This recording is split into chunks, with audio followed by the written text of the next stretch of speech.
வீட்டில் இருக்கக்கூடிய பெண்களாக இருந்தாலும் வேலைக்கு செல்லக்கூடிய பெண்களாக இருந்தாலும் சரி, ஒவ்வொரு பெண்களின் மனசுலையும் அமைதியாக ரகசியமாக இருக்கக்கூடிய 5 பயங்களை பற்றியும், கண்டிப்பாக இந்த 5 பயங்களையும் கடந்து வரக்கூடிய வழிகளை பற்றியும் இந்த வீடியோவில் நம்ம பார்க்க போகிறோம். நீங்கள் ஒருத்தவங்க மட்டும் இப்படிப்பட்ட உணர்வுகளோடையும் பயங்களோடையும் வாழுறது இல்லை, போராடுறது இல்லை. லட்சக்கணக்கான பெண்கள் இதே உணர்வுகளையும் பயங்களையும் கடந்துக்கிட்டு தான் இருக்காங்க ஒவ்வொரு நாளுமே. என் அன்பு தோழிகளுக்கு வணக்கம். நான் பிரியா. இதுதான் மனிதியின் குரல். ஃபஸ்ட்டு பயம் என்ன அப்படின்னா, என்னுடைய வாழ்க்கை என்னுடைய கட்டுப்பாட்டில் இல்லை, என்னுடைய வழிகாட்டுதல் படி என்னுடைய வாழ்க்கை நடக்கிறதில்ல, அடுத்தவங்களுடைய வழிகாட்டுதல் படி தான் என்னுடைய வாழ்க்கை நடந்துட்டுருக்கு அப்படின்னு ஒவ்வொரு நாளும் லட்சக்கணக்கான பெண்கள் நினச்சிக்கிட்டு தான் இருக்காங்க. என்னோட நேரம், என்னோட உடல் நலம், என்னுடைய வேலை, இது எல்லாமே யாரோ ஒரு கண்ட்ரோலில் நம்ம வாழ்ந்துட்டுருக்க மாதிரியே ஒரு வித பயம். இப்படி ஒரு கவலை நிறைந்த பயம் எங்கெங்கிருந்தெல்லாம் ஆரம்பிக்குது அப்படின்னா, family pressure, responsibility, society expectations, இங்கிருந்து தான் இந்த பயம் தொடங்குது. இந்த பயத்தை கடந்து வரக்கூடிய வழியை பார்க்கலாம். இப்போது உங்கள் வாழ்க்கையில் 100% உங்களுடைய முடிவு மட்டுமே இருக்கக்கூடிய 3 விஷயத்தை நீங்கள் கட்டாயமாக தேர்வு பண்ணியே ஆகணும். ஃபஸ்ட்டு உங்களுடைய ஆரோக்கியமான உடல் நலம், அடுத்தது உங்களுடைய கோல்டன் நேரம், அடுத்தது ஏதாவது ஒரு விஷயமோ வேலையோ அது உங்களால் முடியாது அப்படின்னா நோ சொல்லக்கூடிய பழக்கம். இந்த 3 விஷயத்துலேயுமே வேறு யாருடைய இன்டர்ஃபியர் இல்லாமல் உங்களுடைய முடிவு மட்டுமே 100% இருக்க மாதிரி பார்த்துக்கோங்க. உங்களுடைய சுய முடிவுகளை நீங்களே எடுக்கிறதுக்கு ஒரு பவுண்ட்ரிஸை க்ரியேட் பண்ணுங்க. இப்படி நீங்கள் பண்ணும்பொழுது இந்த பயம் பாதியாக குறையும். 2வது ரகசியமான பயம் என்ன அப்படின்னா, நான் எல்லாரையும் காப்பாற்றணும், ஆனால் எனக்கு யாரும் இல்லை. இந்த ஒரு பயத்தை பெண்கள் வெளிப்படுத்திக்கவே மாட்டாங்க. மனசுக்குள்ளேயே ரகசியமாக வச்சுக்கிட்டு அதை கடந்து வரவும் முடியாமல் அவதிப்படுவாங்க. இந்த ஒரு பயம் பெண்களுக்கு மிகவும் மன அழுத்தத்தை தரக்கூடிய பயம்னு சொல்கிறேன். நான் ஃபால் ஆனேன் அப்படின்னா என் குடும்பம் முழுக்கவும் விழுந்து போயிருமா அப்படிங்கிற கேள்வி ஒவ்வொரு பெண் மனசுலையுமே இருக்கும். எல்லா நாளும் எல்லாருக்கும் சப்போர்ட்டாக இருக்கக்கூடிய பெண்களுக்கு ரிலீஃப் அப்படிங்கிறதே கிடையவே கிடையாது. அவங்களால தான் அவங்க குடும்பத்தில் எல்லாமே கிடைக்கும் அப்படிங்கிறத நிலைமையாக மாறியிருக்கும். இந்த ஒரு மன அழுத்தம் தரக்கூடிய பயத்தை கடந்து வர்றதுக்கான வழியை பார்க்கலாம். இதுக்கு முக்கியமான விஷயம் நீங்கள் பண்ண வேண்டியது என்ன அப்படின்னா, உங்களுடைய வீட்டில் இருக்கக்கூடிய வேலைகளோ இல்லை பொருட்களோ, எந்த பொருட்கள் எங்கெங்கே இருக்குது அப்படிங்கிறத குடும்பத்தில் எல்லாருக்குமே தெரிகிற மாதிரி பண்ணுங்கள்.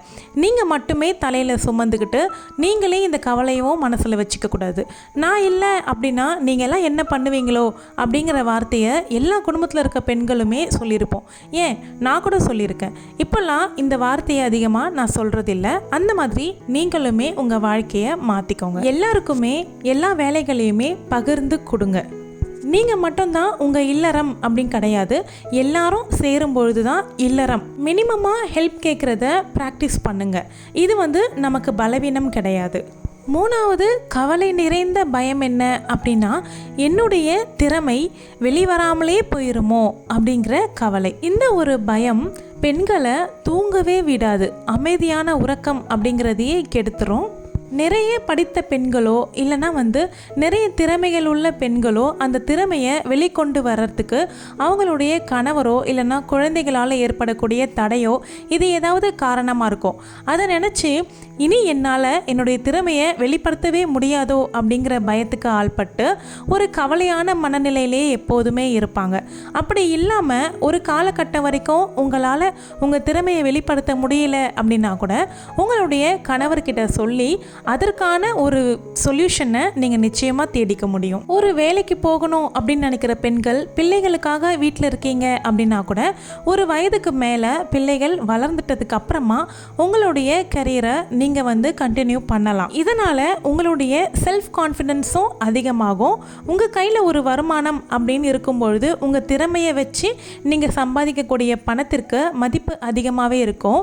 அது கூடவே சேர்த்து உங்களுக்கும் மதிப்புகள் கூடும். 4வது பயம் என்ன அப்படின்னா, உங்களுடைய குரல் உங்கள் வீட்டிலேயே மதிப்பில்லாமல் போகிறது. இந்த ஒரு விஷயம் நம்ம மனசை அதிக அளவில் பாதிக்க செய்கிற ஒரு வித பயம். குடும்பத்தில் ஏதாவது முக்கியமான விஷயங்களை பேசும்பொழுது பெண்கள் அதற்கு ஏதாவது பேசணும் அப்படின்னு வாய் எடுக்கும் பொழுதே இடையில் இன்டரப்ட் ஆகி அவங்கள பேச விடாமல் செய்கிறது. அவங்களுடைய உணர்வுகளை பற்றி அவங்க பேசும்பொழுது அதை இக்னோர் பண்ணுறது. இம்பார்ட்டன்ட் டெசிஷன் மேக்கிங்கில் அவங்களுக்கு ஸ்பேஸ் இல்லாமல் ஆக்குறது. இது எல்லாமே பெண்கள் மனசுக்குள்ளே ஒரு டீப்பான ஒரு ஃபியரை ஏற்படுத்திடும். இந்த ஒரு பயத்தை கடந்து வர வழியை இப்போ பார்க்கலாம்.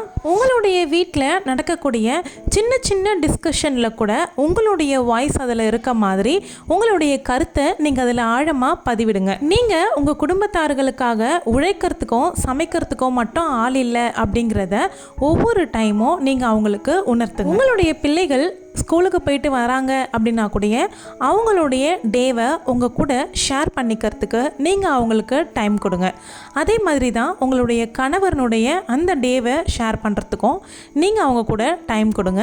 அதை பற்றி ஏதாவது ஒரு விஷயம் டிஸ்கஷன் நடக்கும்பொழுது உங்களுடைய கருத்தையும் நீங்கள் அந்த இடத்துல சொல்லுங்கள். நமக்கு என்ன வந்துச்சு அப்படின்னு இல்லாமல் ஒவ்வொரு விஷயத்துலையும் உங்களுடைய கருத்தை பதிவிடும் பொழுது உங்களுடைய வாய்ஸை அவங்க கேட்க ஆரம்பிப்பாங்க. லாஸ்ட் 5th முக்கியமான பயம் என்ன அப்படின்னா, எல்லாத்தையுமே மனசுக்குள்ளே போட்டு தாங்கிக்கிட்டே இருக்கேன், ஒரு நாள் நிச்சயம் உடைஞ்சிருவேனோ அப்படிங்கிற பயம்.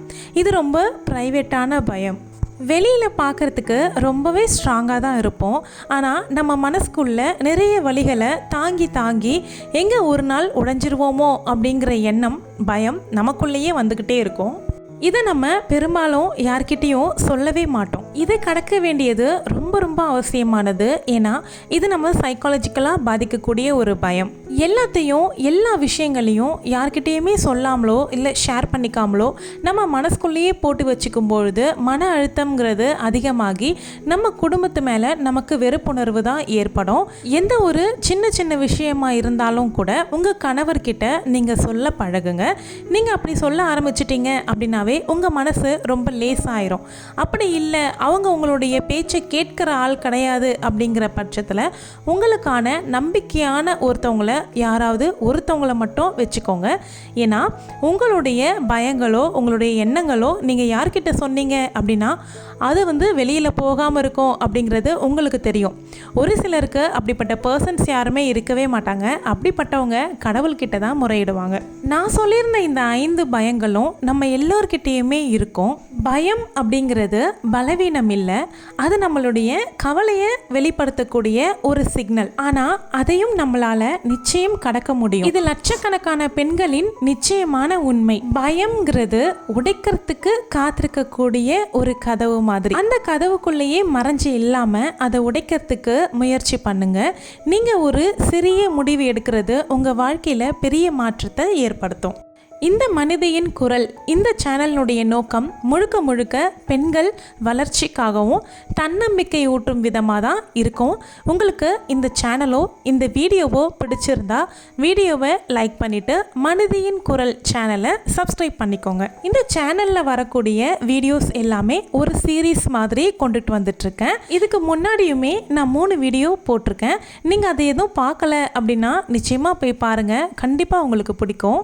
நான் சொல்லியிருந்த இந்த 5 பயத்தில் உங்களுக்கு எது ரிலேட்டடாக இருந்துச்சு அப்படிங்கிறத பற்றி கமெண்ட்டில் கண்டிப்பாக ஷேர் பண்ணிக்கோங்க. நீங்கள் போடக்கூடிய கமெண்ட்டை படிக்கிறதுக்கு நான் ரொம்பவே ஆர்வமாக இருக்கேன். அடுத்த வீடியோவில் நம்மளை சுற்றி வரக்கூடிய நெகட்டிவ் வார்த்தைகளை எப்படி நம்ம மனசில் எடுத்துக்காமல் இருக்கிறது அப்படிங்கிறத பற்றின வீடியோ தான். சப்ஸ்கிரைப் பண்ணிவிட்டு நோட்டிஃபிகேஷன் பட்டனை கிளிக் பண்ணிக்கோங்க. தேங்க்யூ.